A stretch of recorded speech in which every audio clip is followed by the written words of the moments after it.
Welcome to Cartoonist Kayfabe Show and Tell. I'm Jim Rugg. My name's Ed Piskor.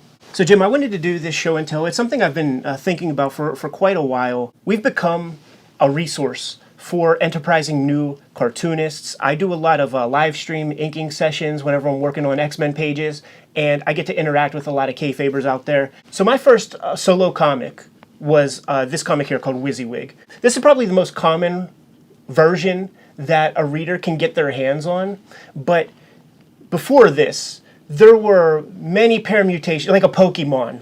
There were many evolutions in order to get to this stage. I think it would be valuable to an enterprising new cartoonist who might have their first project coming out, because you really have to be kind of malleable and you have to adjust to the economic climate of the day. Like, I first saw this thing as a regular comic book that would eventually be collected, but then the pamphlet independent comics went away after I did my first issue, and there was no chance that that was going to be possible. When you are working with a publisher, they are investing money in you, and the way that you get to have a nice long career is to make them their money back. So I made sure to design every aspect of this comic to be malleable to a publisher's interests. And once we put this under the microscope, it'll be evident once you see what I'm kind of trying to say. Yeah, and I'll add that I have seen different iterations of this, developmental versions, if you will, previous drafts, in comic shops in Paris and in Copenhagen. Yeah, that's so it's traveled well, it's done well, and it's interesting to think of how those different stages work. I teach a short story class at the School of Visual Arts, and I kind of describe each step as a draft. And I think of Dan Clow's 8-ball work. You know, so much of that stuff has been collected in graphic novels, and notable changes have been made, you know, between one version of publication and a subsequent version. And I do the same thing in my work. So I think it is a useful tool, and it's something, especially for a young cartoonist, it is a way to think about this stuff. You know, if you're preparing for a show and you're making your mini comic version, that's not the end. You know, that's where you are at this point. Yeah, it doesn't have to be the end. That's a format that fits what you're able to self-publish or to create 50 of, or whatever the different circumstances are. So yeah, I'm very eager to take a look at this and see how you built this book. Yeah, so let's go put these WYSIWYGs under the microscope. So Jim, it's kind of no secret that I got my start working with Harvey Piskors on American Splendor Comics. He kind of saved me from having to work at Burger King, right, essentially. I worked on a comic called Macedonia with him, and then there was about a 6-month lag between the next project we did called The Beats, where I illustrated kind of the history of the beatnik generation comic that he wrote. In between that time, I set to work on my own solo comic called WYSIWYG. I have a big interest in hacking and computer technology, high technology, the internet. And while I was working on Macedonia, I was listening to this. There's a show in New York, a radio show called Off the Hook, that is presented and hosted by the publisher of 2600 magazine, Emmanuel Goldstein. And before podcasts, they archived about 25 years of their audio using even a real player. I'm saying this is how old the stuff was. And while I was working on Macedonia, it's before podcasts, it's before YouTube, I exhausted my entire record collection, and I exhausted every DVD audio commentary track that I had. So I was super happy that I found this Off the Hook show, because it was a passing interest of mine. And when I started listening to the program that began in 1986 and moved forward, it changed my perception of what hacking was, what the word hacker meant, who these people were. It was a weekly show. It is a weekly show. And major dramas ensue because law has to catch up with technological innovation. So the kids in the 80s who were breaking into NASA computers really easy just for fun, eventually NASA got tired of that, and then laws were put in place. Now these kids were still just doing the same stuff that they always did, but now there are major implications, you see. And that was one of the fascinating things. The co-host of this radio program would end up in jail the next episode, sometimes for a year. Sometimes they would co-host the show from a prison telephone, and you would hear beeps. Endlessly fascinating. And That sounds amazing. oh, it was incredible. And one of the major, in fact, I became such great friends with these guys, man. I traveled to conventions with them and shit like that, man. Several things happened while I absorbed like all of this, like 14, however many years of audio. One, the mentality of a computer hacker is not far divorced from a cartoonist as far as I'm concerned. It's all about obsession. It's all about curiosity. And the way that you and I, quote unquote, hack is we take pencils, paper, and ideas, and then we turn it into books, moments, however you want to describe what happens to a person on a comic page. These people, their curiosity is technology based. But I identified with these people myself, like through my own way. But also, many of the hackers who were on the program, they share very many similarities, probably in the same way that Kayfabers out there probably associate you and I sort of like having similar energies or whatever. That was the impetus for this comic that I was putting together, WYSIWYG, where I basically took 9 or 10 of the most popular American computer hackers, crammed all of their amazing life stories into a single character. So I set to work probably in 2003 or 4, I guess. I kind of forget. And the idea for me when I was putting this together was this is going to be my first published comic, like my first comic that I do lock, stock, and barrel. It was amazing working with Harvey Piskors. It's going to sound like an excuse, but I had such tight deadlines that basically I wasn't building any Ed Piskor name equity that was making publishers jerk off at the thought of me doing a comic for them. Yeah, of course. That wasn't your long-term goal. Right. So I set to work on my own comics. Now, with this story, I wanted it to be very, very malleable to fit a publisher's conditions. I find this really fascinating. And we'll show examples along the way as this whole thing kind of grows into its final form. So the way that the story was going to work, my initial thought was 8 32-page comics, pamphlet-sized comics, standard size, stuff that you could bag and board, glossy cover, all of that kind of thing. I guess Louis Riel was probably out there, so Chester Brown was in my thoughts. And when I was setting to work and putting together this first chapter, you can see it's very verbose. It's basically the first like big comic I wrote. So I actually, for the final book, I ended up rewriting all of this. It's a 32-page comic, and basically when I was getting close to the end of page 32, the pamphlet independent comic went away. What would have been around at this time was probably the early Crickets and the early Or Else books from Drawn and Quarterly. Kevin Huizenga would be Or Else, and Sammy Harcum was Crickets. So I'm like, okay, like let me try to approximate that format. You know what I mean? Like those guys were already cartoonists in the game, and I'm kind of like finding my footing basically.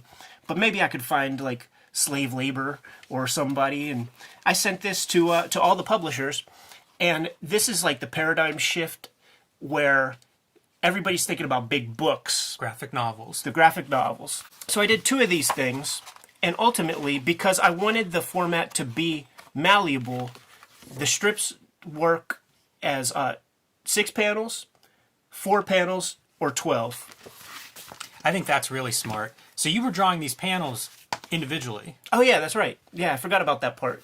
Yeah. Yeah, that's, you mentioned Chester Brown, and like he works that way. That was in my mind because I was still in the early stages. Like I left the Kubert School in 2000, and I was indoctrinated with a lot of like Kubert School programming. So the idea for just doing the single panels one at a time was, let me just focus on composing a damn image. Like I would design the entire page to flow, but let me just look at one square at a time so that I can compose this and then move forward and then just try to create like images that work. I've gone through stages where that's a big thing for me, depending on what artist I'm into or what shortcoming I see in my own work. That idea of like each panel should work. You want it to work as a page, but each panel should work. And also like from a practical standpoint, I did a comic that way where I was doing one panel at a time on my lunch hour when I had a day job, and that was what I had time for. Yeah. That was Pornhounds. Pornhounds, yep. I think you may have been in there. But it was the same kind of deal of like, the square panels are very flexible in that way. So fast forward, like, I sent these to the publishers, and the publisher said, get in touch with us when the entire story is complete. Now, word to the wise for young cartoonists out there, when you go to an Image Comics website, when you go to a Fantagraphics Comics website, and you see the submission guidelines that say, give us an overview of the story, give us a 5-page sample, give us a cover letter, all of that, that is the barest minimum that they would accept. You are far more attractive to a publisher if you just present a complete thing. It's hard to imagine what's in your head. So if you have the complete thing, you remove all doubt, and somebody can really look at it and say, yeah, this works, this is great, or it's not.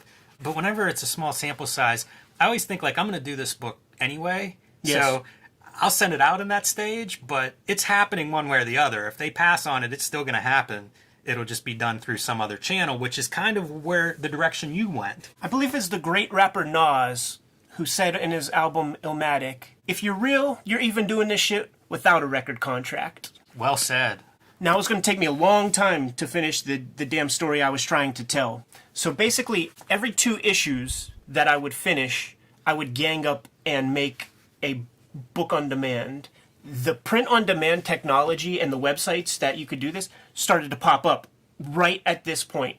So I used Lulu.com. This is volume 2. This is the only copy of any of these that I still have. 100-page books. I put one of these out per year. There were 3 volumes. And you could see that the format changes. 4 panels per page. Looks really good there. Once again, really inspired by the work that Chester Brown did around this time. And he allowed his pages to have so much room to breathe. Well, it's very dense, your storytelling in this format. And when you think, like, magazine size might be 12 panels per page, 24 per spread, that's tough. To me, this is a pretty good, very flattering presentation of this. This was very successful for me. This is the format that I have seen in comic stores literally all over the world. In Scandinavia, for whatever reason, man, a lot of hacker culture out in Scandinavia. This thing did big. But, from Mom's basement, I sold tens of thousands of these things, man. I would get an order of like 100 at a time to start. And I would spend my days fulfilling orders, going back and forth to the post office. And at night, I was drawing the damn comic. Whenever I got 3 volumes of this thing done, and by the way, I was publishing these things like even in like 2008, whenever all that subprime mortgage, like all of that bullshit was happening, and I was still doing well. So it's like that there lets me know that I'm going to be okay, like forever. Like I'm going to be able to figure this out. You did really well in terms of the look, for print on demand, because print on demand has a lot of ups and downs. Yeah, true. This stuff looks great. The blacks are flat. The line works very sharp. You've got very fine lines that are being reproduced crisply. It's a very good looking. You basically took the technology that existed and you got the best out of it. I think on an earlier show, I forget which one of our shows that we were talking about, but like I said something like, it's not kind of worth my time to use a publisher if I can't sell 10,000 copies of a thing, because you could sell 10,000 copies of something from your basement and make far more money than you could selling 10,000 copies of the same thing, like with a publisher. So I have to hit a certain number when I work with a publisher to just make it valuable to myself. And I was hitting big numbers with this on my own, but it was taking all of my time, working all day, fulfilling orders, working all night on comics. So when I had 3 volumes of this, using the same Lulu.com service, I put together a presentation that I think 10 copies of this thing exist, man. And I just sent them to all the publishers that I liked, man. WYSIWYG, a comic submission for your publishing consideration. And sort of what we were saying a little bit earlier about like the 5-page, show a 5-page sample, show a cover letter, maybe some ideas for what your covers will look like. I promise you guys, you send a publisher something like this, they're going to take you fucking seriously. That's exactly what I was going to say. The commitment that you're exhibiting here, that counts for a lot. Like a lot of these publishers, especially comic book publishers, they're strapped, man. It's people doing the work of 5 people and a very small skeletal staff. If you demonstrate that you're committed to selling this yourself, to producing this, to really being there 100%, that makes a difference. It really does. And that's sort of on the intro what I was saying about, like, I never borrowed $1 from a person in my entire life. But essentially, you're borrowing a lot of money from these publishers to publish your work. The cloth that I'm cut from, I'm not going to let this debt last for long. I'm going to make you your money back, man. So I included like just an introduction to describe sort of what I've built here. The audience that I built in, the fact that I sold thousands and thousands of these things from Mama's basement. The other attractive thing to publishers is the fact that you are ready to kind of pound the pavement, put on your sneaks, go to the Comic-Cons, and sell your damn comics. You know what I'm saying? Like, you will sell plenty of comics like in person, and they have confidence in that. If the publisher sees you at cons, I think it makes you more attractive to them because they can see that you're willing to go that extra mile to travel, to kind of Pied Piper your work. When I first started going to shows, I would have friends who were longtime cartoonists that seemed to know everybody there. And it would always frustrate me, like, how do you know that publisher? How do you know that person? And that was always the deal, is like, you just do this for 3 years. It's a small industry. You'll know everyone. And it's true. But whenever you have that first mini comic or that first show, you don't want to think like, I need to do this for 3 years. You want to think like, I want it now. Like, how do I get that now? Yeah. And a lot of this stuff, it really is like, if you're making comics, you're in it. So just keep making those comics, going to these shows, talking to these people you want to work with. They'll learn who you are. It's true. And when I was putting together this presentation, the idea that I had in mind is that the person I'm sending this to has no free time. I want to buy the time of the person who's reading it page by page, essentially, man. So it's like you try to have like a semi-attractive cover, so that like makes them kind of interested. This introduction describing some of the stuff that I did. Easy to find contact information. This is something I have heard so many people complain about because they'll see something that's attractive and it's impossible to figure out who did this, how do I get in touch with them, moving on. It's very basic, but it still is something that people miss. Yeah, and I will probably be flashing an image of something else because that really was my phone number. Good call, man. So the introduction, it's like, okay, I'm trying to buy a little bit more of the reader's time. Now, synopsis, because I don't presuppose you have the time to read this whole book. This stuff is just describing everything that you are seeing here in the material that I presented. As you can see, I was into, I guess, there were a few Kevin Huizenga books where he was using that 12-panel grid. And one of my favorite Robert Crumb comics is this one called That's Life. And of course, like the imagery is very problematic, but the story and the flow was something that really spoke to me. And it was very dense in this way, these 12-panel pages. I don't know, I just really like the density of it. I was at a space in my mind where I wanted to give the reader as much bang for the buck as possible. I'll be honest, I said, 4 panels per page was perfect. Seeing it in this format, it works equally well here. To me, you're thinking of like, when I think of computers and hackers, organized, patterns, repetition, it's all there. This is a pretty neat presentation. It speaks to that square format too, and how flexible it is that, hey man, it looked good on 6 panels, it looked good at 4, it looks good at 12. So this would have comprised of 3 volumes worth of self-published WYSIWYG comics. Once again, on the back of this, on the flip side of this, there's my contact information, my phone number. I wanted to create as many platforms as possible for them to get in touch with me. So all of that information is on the flip side of this. Send it to all the publishers that were out there. Dan Vado told me that I don't think I can make $200 with this, he said. Wow. He said, I could give you a $200 advance and I don't even think I would make that back, he said. So I'm like, okay, cool. Thanks for having no confidence. I will definitely not go with you. I decided ultimately to go with Top Shelf Productions. And this is the final form, basically. I was hoping that the glare would catch that gloss really, really well.